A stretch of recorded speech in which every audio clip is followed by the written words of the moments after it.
محمد راسل.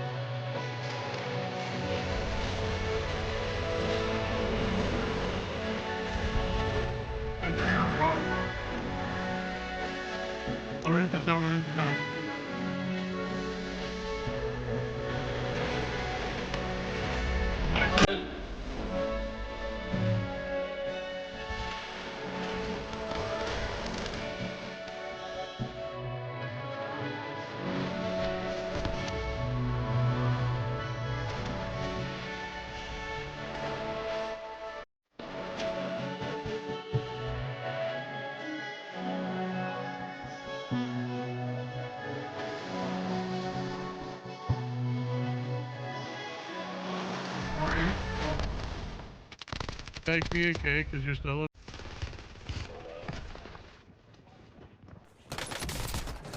Oh, what a good boy.